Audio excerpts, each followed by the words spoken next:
T-minus 10. All aboard! You know what a job is? That's when people get up in the morning and they go to work. This is Scope of Success, where we bring you business life lessons and throw a lifeline to your career. And now, Brian and James. Welcome to Scope of Success, where we're helping you advance your career one interview at a time. Like us on Facebook, follow us on Twitter, and subscribe to us on iTunes, and leave that crazy good feedback that you guys have been doing. I'm Brian, and along with James, we're your advocates for issues at hand. Hey, James. Hey, Brian. So we are kicking it off at the Big Apple Scrum Day. We're still here. Yeah, we're still here. There's we're still started. We're just getting started. We're just getting started. I do think that there's been a couple union grievances filed against us. Right. Well, I haven't seen it yet, but I think so. We moved the table a few feet. Yeah, more than a few feet. Right. You guys didn't plug in your own stuff, did you? Right. We didn't plug it. We didn't plug it in yet, but we had a guy come. This is Jeff Patton. He's our guest on the show today. Hey, Jeff. Hey. So welcome to the show. Just jump in. Thank you. Thanks a lot. So Jeff was out. If you could just speak closer to the microphone. That'd be great. Yeah.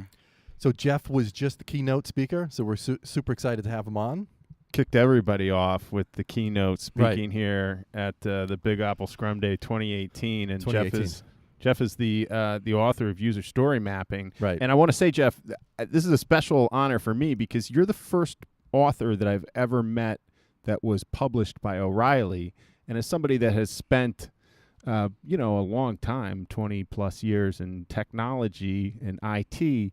I mean, these books are like a part of, my career. These O'Reilly books, they're everywhere. So that's pretty cool. Right. Yeah. And to kick things off, I asked if he was self-published. But, and I apologize profusely.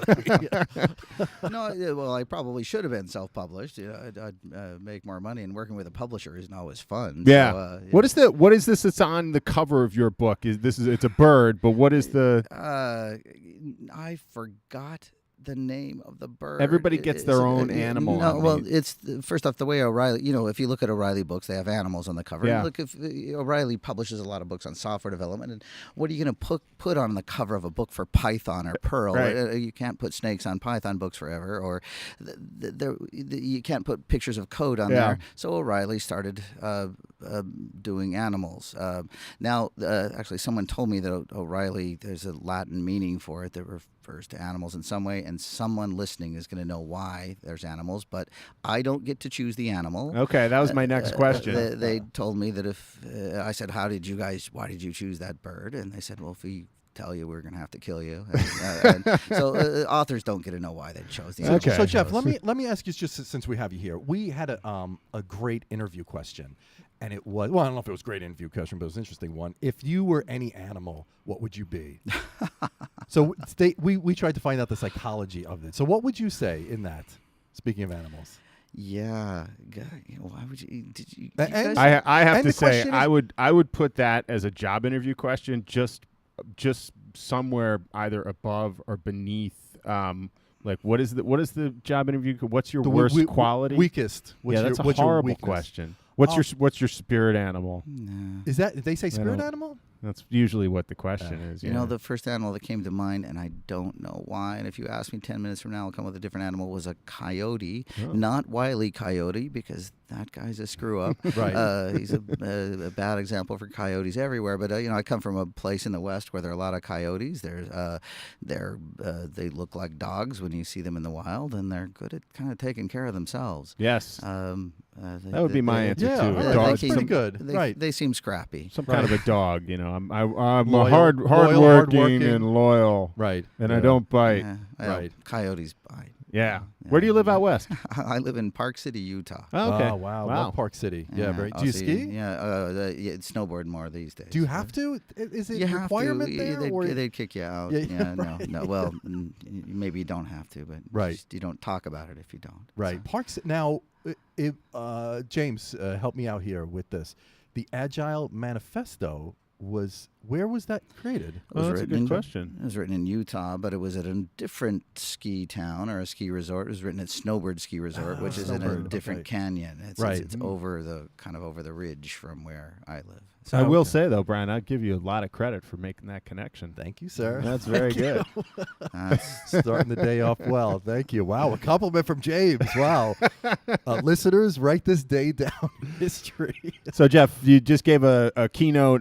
Can you walk us through a little bit about that? Like, what was it that you were trying to get to everybody there? Look, there has been an emergent term in software development for the last, I don't know how many years. It's for the last 5-ish years. The term MVP or minimum viable product has come into focus.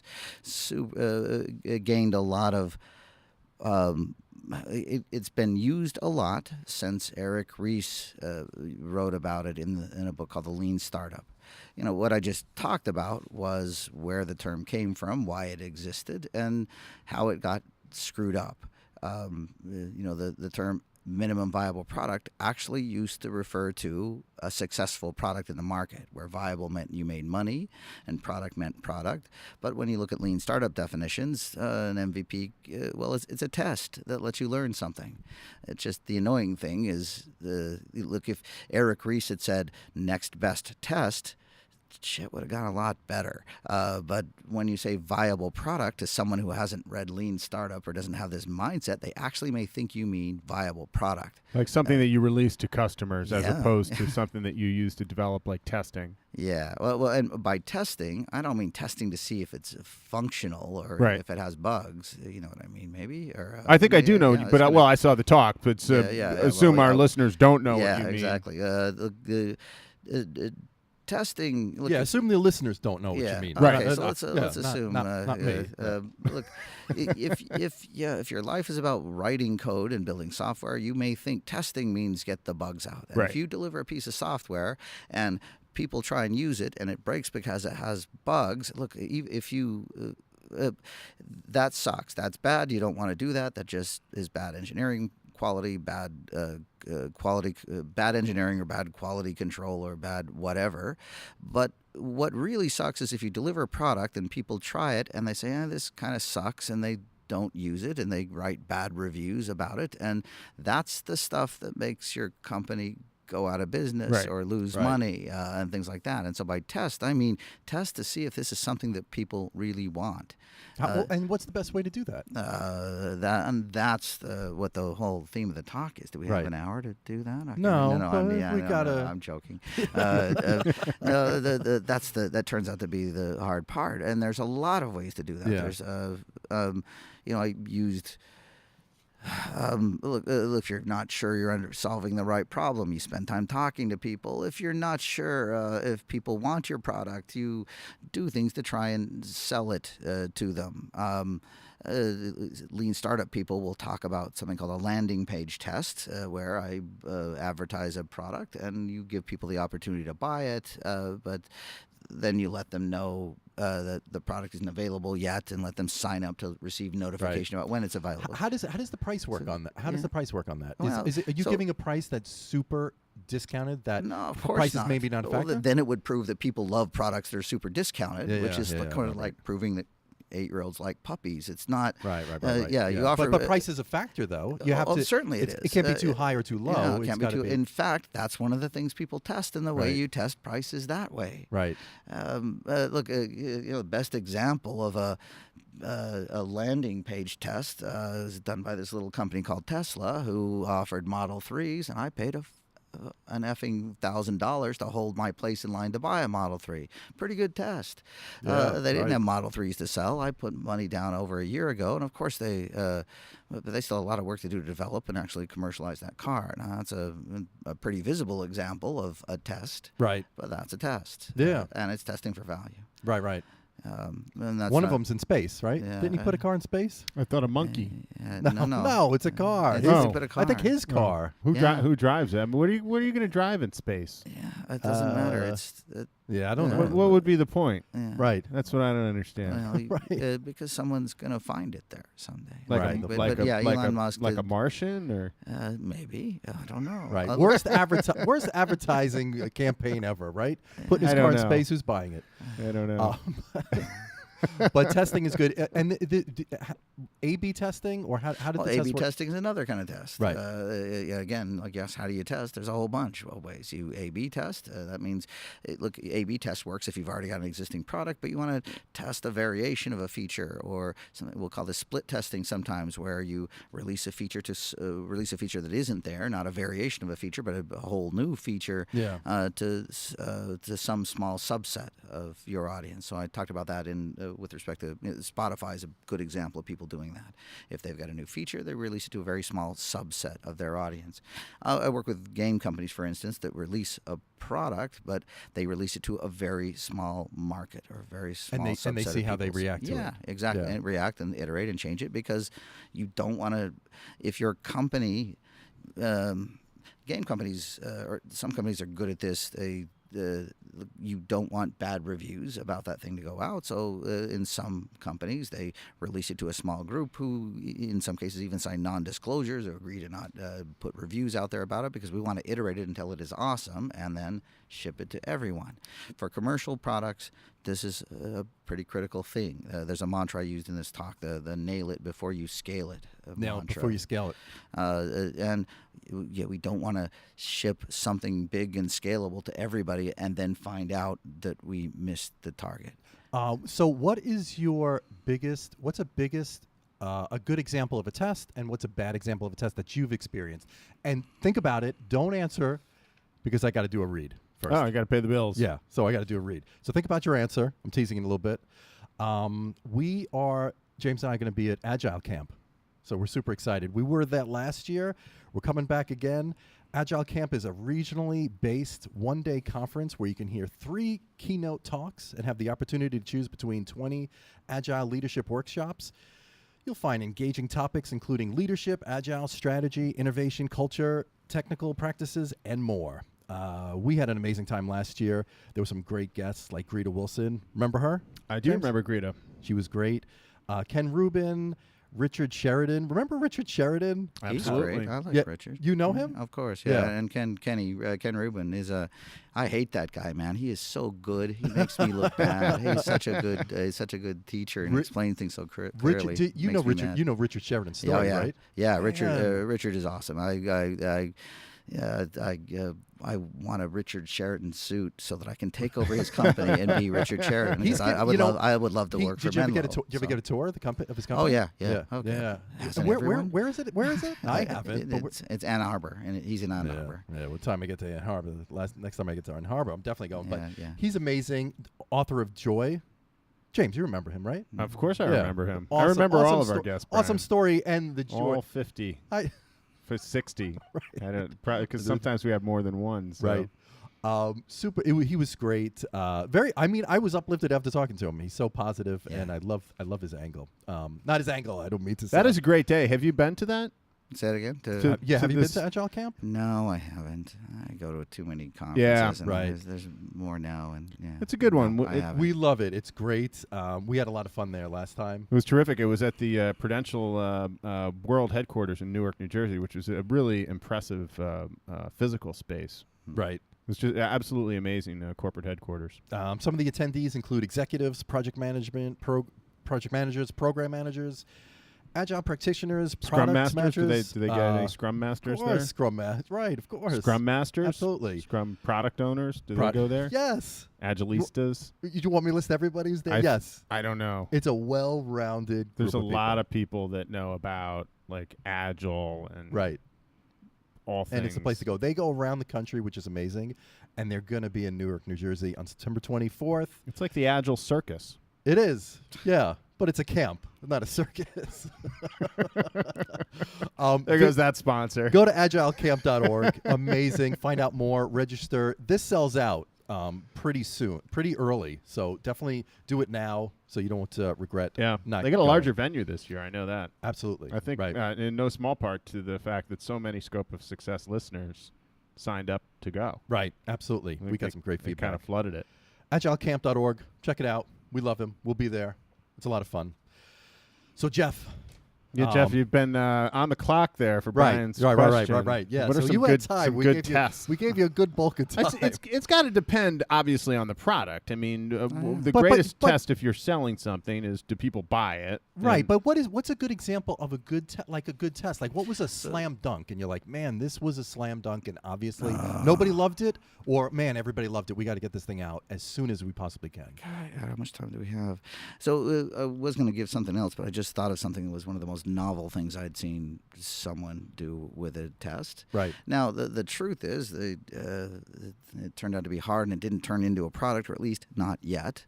But I can remember working with a team at the U.S. company CarMax. Do you know who? Yeah, they are? sure. Yeah. They're awesome. And look, Right. if you're looking for a car, one of the hard things about trying to find a car you want, it's super easy if you know what make and model of car you want. Yes, it you really look it up. makes it very But if easy. you want something, I don't know, about this big and sort of SUV-ish, and you don't know the difference between a crossover and a small SUV, and it's super hard. Yes. So they were, and this is a challenge for people finding cars. So they were experimenting with ways to different ways to search. So one of the teams, they said, okay, well, one of the platforms we can experiment pretty quickly on is our Android app. Because we can deploy really quick, we don't have to approve crap at the iTunes store. And anyway, they created a version of the front page for the Android app that had the regular searching options, and then it had an alternative searching option that was open box. Tell us a little bit about what you're looking for. And they released this live. People typed in what they wanted and hit enter, and they said, okay, we're going to get you a customized search result, but we're going to have to email it to you. Give us your email address. And people said, okay. Now, while this is published live, there's a few people sitting in a room. Email messages come in with this stuff. They say, okay, well, they typed in, I want something about the size of a Ford Edge, but maybe not a Ford Edge. And I'm looking for something that has that smart cruise control. And I'm a few criteria like that, and I say, oh my gosh, this is the way people are looking for things. And the product manager gets on the phone, calls somebody at a store, and says, they said this, and the salesperson says, oh, well, what they want is this, this, and this. And they say, okay, great. And they look up a few cars. They construct something that looks like a nice formal email message, and then they mail it back. They use a tool that has nice thumbnails on it and looks like it came back from a computer, and they email it back. This was a test because they could turn this on, let a few people key some things in, and then handcraft the results. Right, and out of doing this, they kind of learned the types of things that people are asking for. They learned that big open boxes don't work quite as well as giving a few people some multiple choices. But those multiple choices weren't make, model, and things like that. There were other things, and I watched them all day sit and iterate through things. And one of the people in the room was a guy that worked on the search appliance, and he says, okay, we're getting closer to something that I can see using AI-ish stuff to algorithmically actually search for our cars.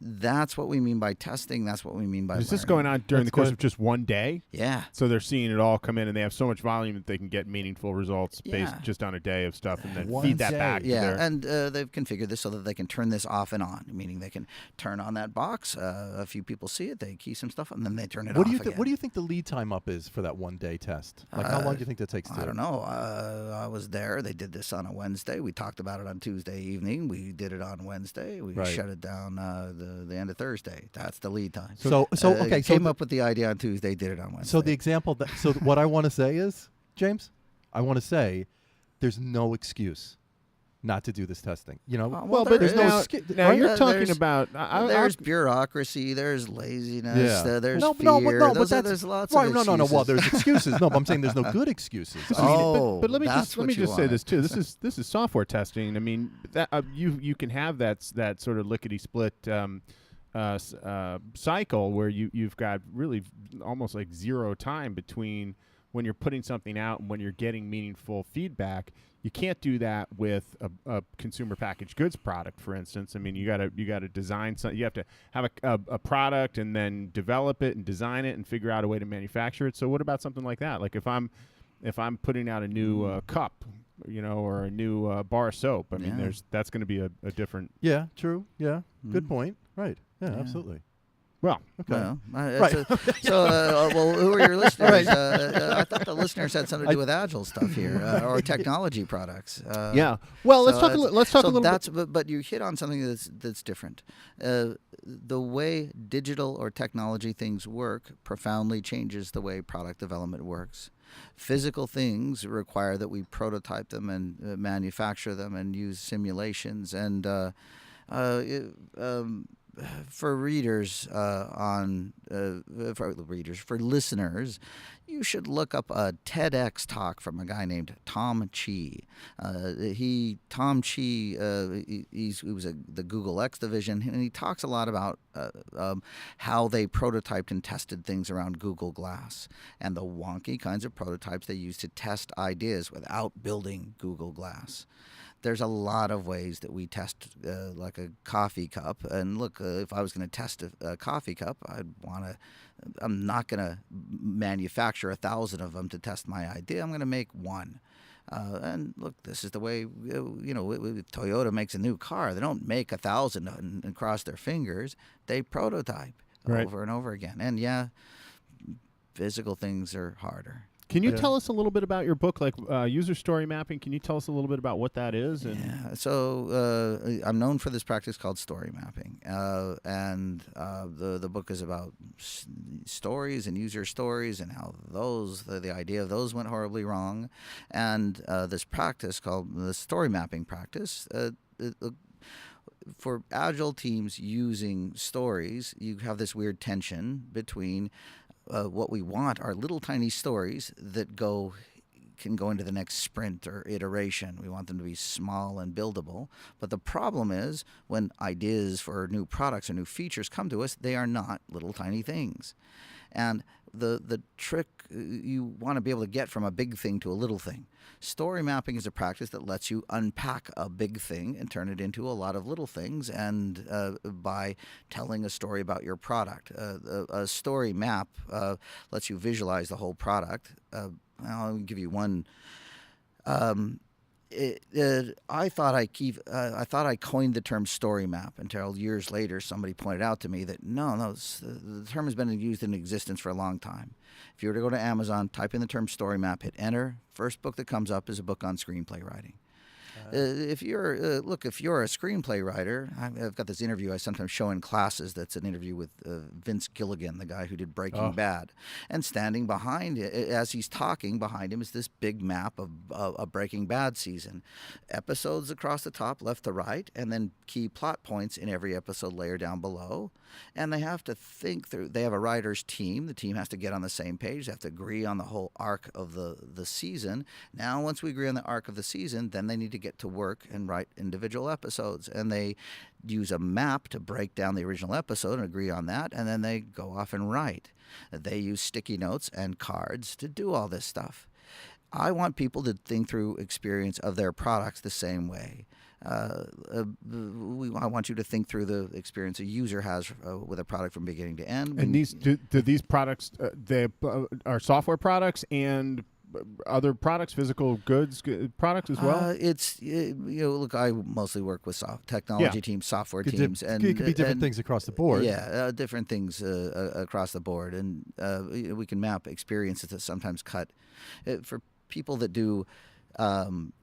Customer experience design, or for people who do design of product experiences that cut through both technology and real world things. This type of map is sometimes referred to as a journey map.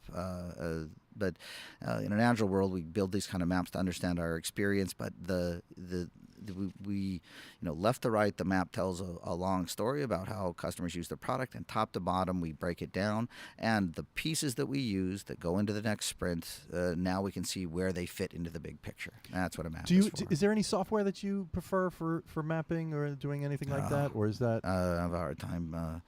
There are you don't have favorites? No, I don't. I don't use software. I use the. You actually draw it out. Yeah. Right. Yeah. My favorite software isn't soft. It's it's sticky notes and index cards. Right. And one of the points I'll make is this stuff always goes better if you can work face to face. Yeah. Right. You know, Yeah. this is not a UML thing, and I don't need a. What's UML? Okay. Yeah, you're not really asking, are you? That's for the listeners. It's not for me. Yeah. No, this doesn't work. Go off on that tangent, but But we want to This thank. isn't a formal modeling thing. It's a lightweight collaborative thing. That's it. Excellent. I want to thank you for being on the show. I know you got so much other stuff to do. Yeah. What's the name of your book again? The book is User Story Mapping. I forget the long, lengthy subtitle, but it's something about building the right product. And we're gonna something like that. put a link on our show page for people to check it out. It's easy to find. It's right. yeah. Jeff Patton's everywhere. I want to thank you, Jeff, for being on the show. Thank you, Jeff. Excellent. That's it. There was one other thing. Oh, what do you got? Just before we sign off. Sure. I noticed on your Twitter feed something about a doodle for Google. Would you like to plug that? When is this podcast going live? It's live, going live yeah. this Yeah, morning. today. It'll be Yeah. going up today. Everybody needs to look under Doodle for Google. Okay. And this is a cool competition that Google does once a year. Lots of kids create artwork that could go on the Google masthead, and they choose one winner from every single state. My 16-year-old daughter won the one for Utah. So you need to go to Doodle for that's Google, awesome. vote, choose the grades 9 through 12, and find the one from Utah. And I can almost guarantee you will like it best, and Okay. not just because it's my daughter. Of course there's a not. couple other Right, good right, right. ones. You should vote your conscience, but as you vote, be aware that I have a daughter to send to an expensive art school a few years from now, and she wins a scholarship from Google if that's she awesome. wins this That's competition. terrific. So go vote for my daughter. on Absolutely. Doodle Yes, for Google. we will. Yeah. James and I. You got 2 votes right here. Two votes definitely, and probably several more 100,000 coming in as we speak. From, Right. well, not as we speak, but just after we speak. Absolutely. Thank you. Thanks again. Thank you, Jeff. Thank you, James. This has been great. Thank you, Brian. Oh, you're welcome. Wow. No one ever thanks me. Wow. Thank you. Thank you, Yeah, that's Brian. because you're the Oh, guy thank always you, Jeff. talking. Follow us on Twitter. Subscribe to us on iTunes. Share with a friend. I mean, this is a monumental day. Please share with a friend. I'm Brian. I'm James. This is Scope of Success, and remember, keep Keep doing working. the work. Scope of Success is brought to you by PMI Long Island, the Project Management Institute of Long Island. For more information, visit pmilic.org.